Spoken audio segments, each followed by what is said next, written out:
fazer esse videozinho aqui hoje pra falar de uma série que eu comecei a ver essa semana e terminei faz pouquinho tempo, uma hora, 2 horas mais ou menos, eu terminei de ver o último episódio da primeira temporada. E hoje eu vou falar um pouquinho sobre a série Hemlock Grove. Não sei se essa é a pronúncia correta, mas vamos falar. Hemlock Grove aborda aí, basicamente, a história de uma cidade com criaturas sobrenaturais, como se a gente nunca tivesse visto isso no cinema, nas outras séries, whatever. Mas eles abordam de uma maneira um pouquinho diferente. Eles vão mexendo ali com a sua curiosidade e eu achei bem interessante. E por isso eu resolvi falar com vocês hoje. Então vamos lá pro vídeo de hoje. Um vídeo um pouquinho mais descontraído. E pra gente falar sobre essa série, as minhas impressões e o que eu vi da série, alguns erros, alguns acertos e coisas que talvez você possa usar no seu livro, na sua história que você tá escrevendo.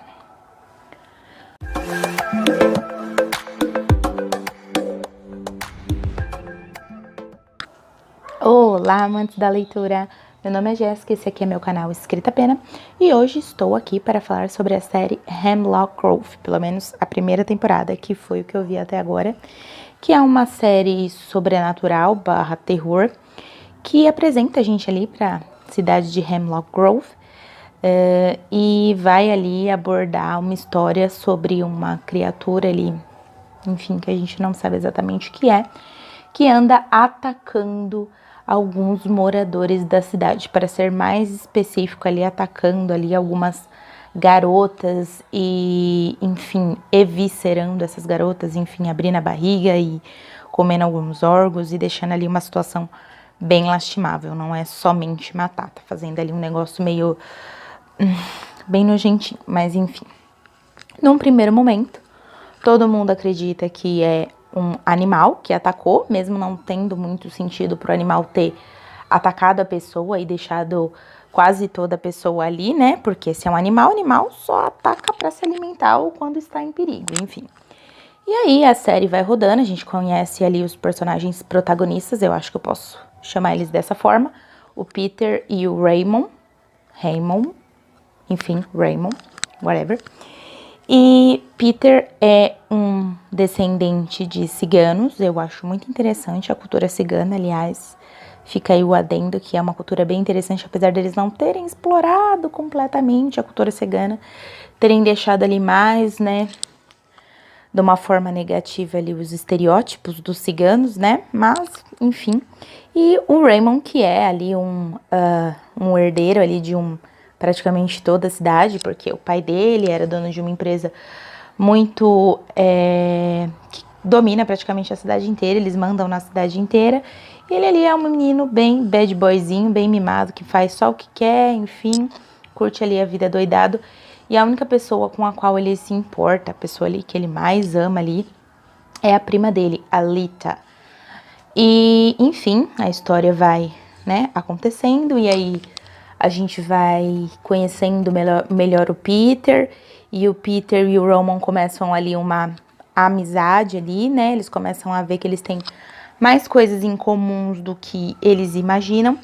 E o Peter, ao contrário do Raymond, ele acredita ali em umas coisas míticas e ele diz que esse monstro que atacou, ele acredita que na verdade seja uma pessoa ou alguma coisa assim, ele não deixa ele claro num primeiro momento, mas logo nós descobrimos que Peter é um lupino, é um lobisomem, uma pessoa com a habilidade de se transformar aí em lobo.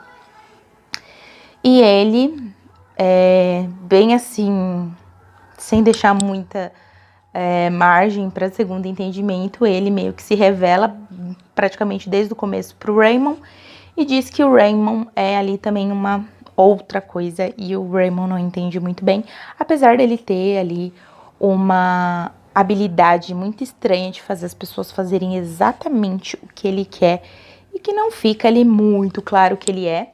Ele só usa uma determinada palavra, o peer, acho que é isso, o peer, para determinar o que o Raymond é. E Enfim, é Roman. A pronúncia correta do nome dele é Roman, não é... Enfim. E eles começam ali, tem uma certa amizade, eles se juntam pra caçar aquela criatura que não sabem muito bem o que é.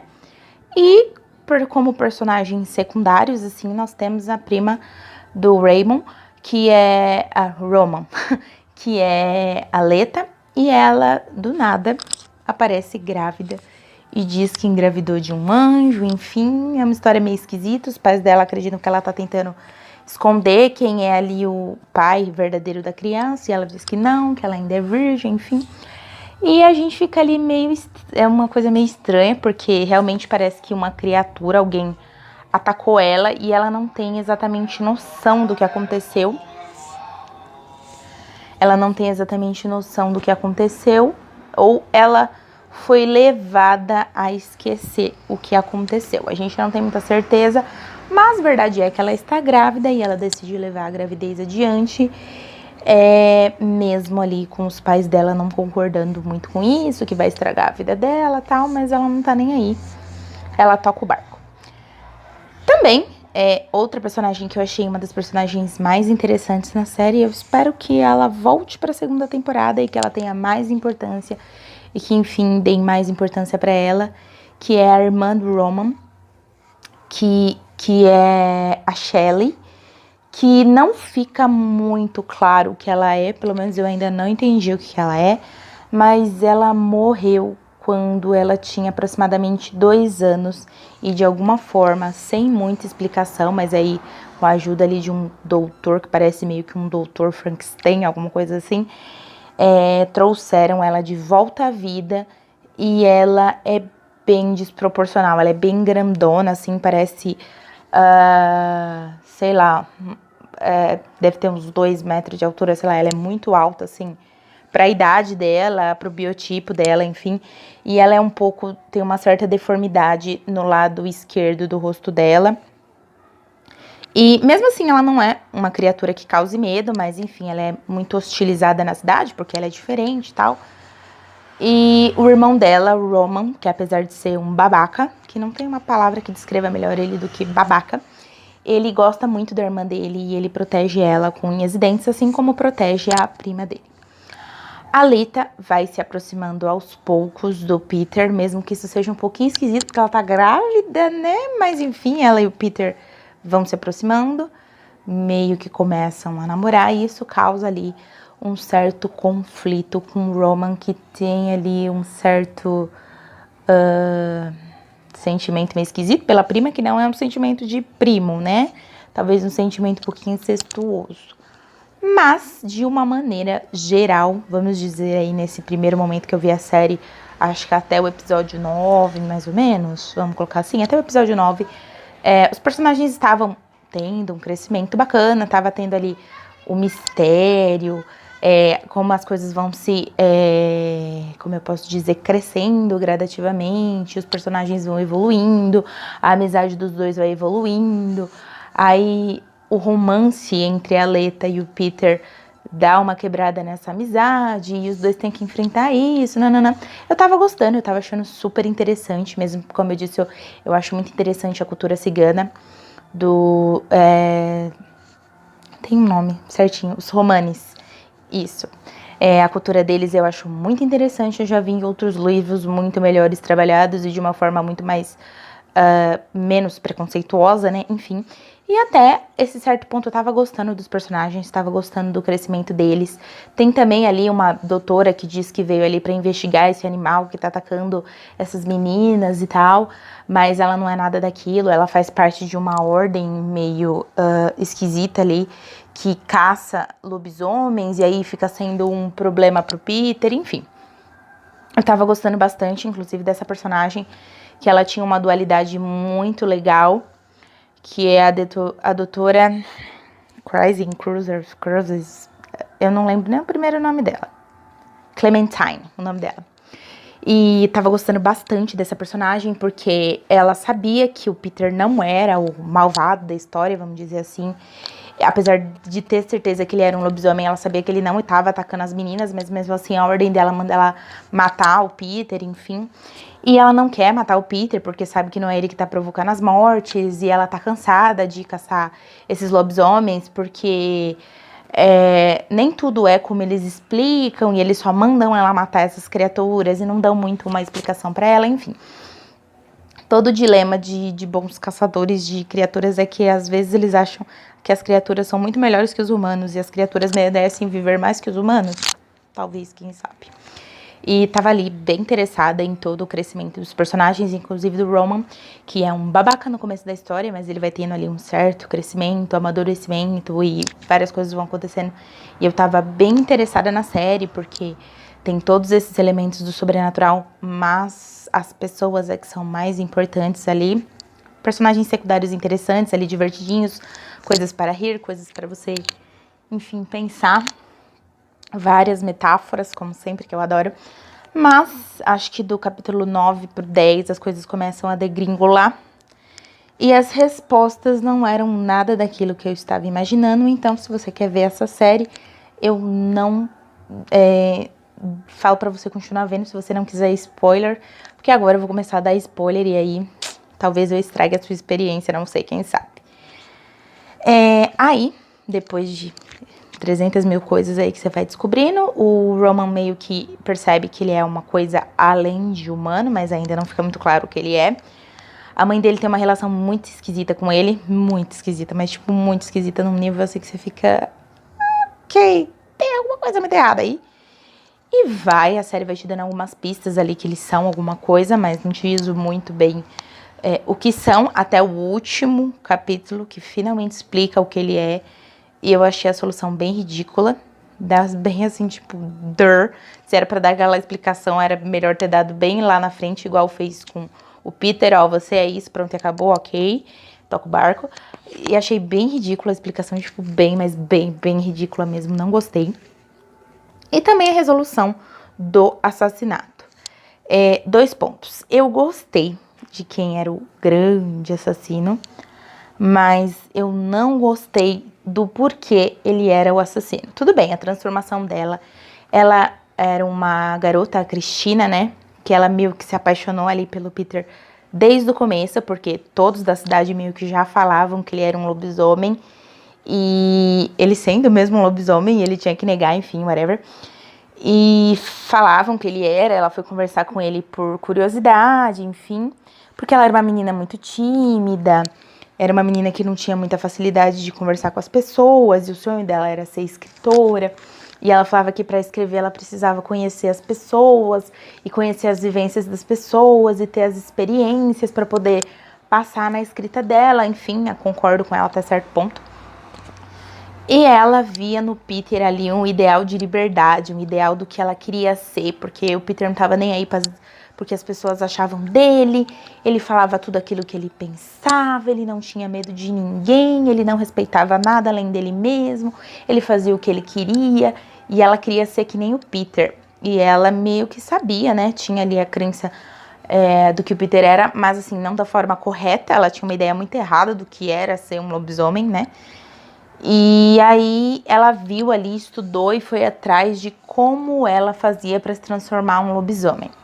Achei um pouco idiota como ela se transforma em um lobisomem, sem ser mordida, sem ser de sangue, enfim, whatever. Achei. Mas tá bom, tá ok, né? Ela fez ali uns negócios pra virar lobisomem, até aí tudo bem. Aí depois ela começou a atacar porque ela não nasceu sendo lobisomem. Era uma coisa antinatural, fora do equilíbrio. E tudo que tá fora do equilíbrio tende a dar errado, dar merda, né? E beleza, até aí gostei bastante. Nossa, ela ser assassina, uma coisa que ninguém imaginava. E como ela tava se transformando gradativamente. A série vai te dando pistas disso, com o cabelo dela que vai mudando de cor, de preto pra branco, enfim. Até aí, nossa, super legal, super sacada. Mas a justificativa pra ela ter matado as garotas eu achei bem idiota. Ela tinha ciúmes, ela tinha inveja das outras garotas, inclusive as primas dela, que eram as pessoas que ela mais amava no mundo, mas na verdade, no fundo, ela mais invejava. Sinceramente, podre. Bem podrinho, bem ruim, assim, bem... Se isso não é reforçar estereótipos femininos ridículos de brigas entre mulheres, eu não sei mais o que é, né? Nossa, ela queria matar a Alita lá, que tava grávida e tudo mais, porque a Alita ficou com o Peter. Menos, gente, muito menos, quase nada, sério isso. Enfim, é uma série legal, é uma série divertida, mas esses pontos aí me fizeram ficar pensando que não valeu a pena a minha jornada. Talvez, quem sabe. Vou continuar vendo? Pretendo, só pra ver pra onde eles vão levar a coitada da Shelley, que é um dos poucos personagens que eu acho que ainda vale a pena e que tá se mantendo fiel ao que ela era, né? Porque o Roman era legalzinho, né? Assim, né? Era babaca, ficou legal e depois ficou babaca de novo. O Peter, tipo, começou a se importar e deixar de ser egoísta, depois voltou a ser egoísta e foi embora das costas pro outro. Eles evoluíram só pra voltar a ser o que eles eram desde o começo. Achei meio ridículo, mas tá bom. E o que eu queria falar com vocês hoje, falando da escrita, é cuidado com o que vocês fazem com os personagens de vocês, porque às vezes a sua história é muito boa, mas no final vocês estragam tudo. Então, muito cuidado com o que vocês fazem no final da história de vocês, porque pode traumatizar os seus leitores pro resto da vida. Não fiquei traumatizada, porque meio que já tô acostumada com séries que começam lindas, maravilhosas e perfeitas e depois degringolam de um nível assim que é isso que eu tô vendo. Mas fiquei um pouquinho decepcionada. A série era boa, tinha bom potencial, tinha personagens bacanas, tinha um plot diferente, que apesar de se utilizar aí de criaturas que já existem, o Roman é um vampiro. Nossa, jamais imaginaria. Ridículo. Mas eu achei que eles abordaram de uma forma diferente, principalmente o mito aí do lobisomem, que eu achei bem interessante. Acho que a transformação do Peter em lobisomem, em lobo, na verdade, né? Ele não se transforma em lobisomem, ele se transforma em um lobo. É uma das melhores que eu já vi aí, então, parabéns pra galera dos efeitos especiais. Mas a série me decepcionou. Mas vejam e tirem as suas próprias conclusões, porque cada um pode ter a opinião que quiser. De repente a história melhora na segunda temporada, apesar de já terem me desacreditado. Apesar de já terem me desacreditado dizendo que a série começa boa e termina ruim, que foi exatamente o que aconteceu. Mas vamos continuar vendo e ver se tem salvação pra isso. Então é isso, galerinha. Espero que vocês tenham gostado do vídeo de hoje. Se inscrevam no canal, deixem um like, comentem os vídeos que vocês gostariam de ver no canal. E vou pedir pra vocês também me seguirem nas redes sociais para acompanharem tudo que eu tô fazendo, inclusive as séries e filmes que eu estou vendo. Então é isso, galerinha. Muito obrigada. Tchau.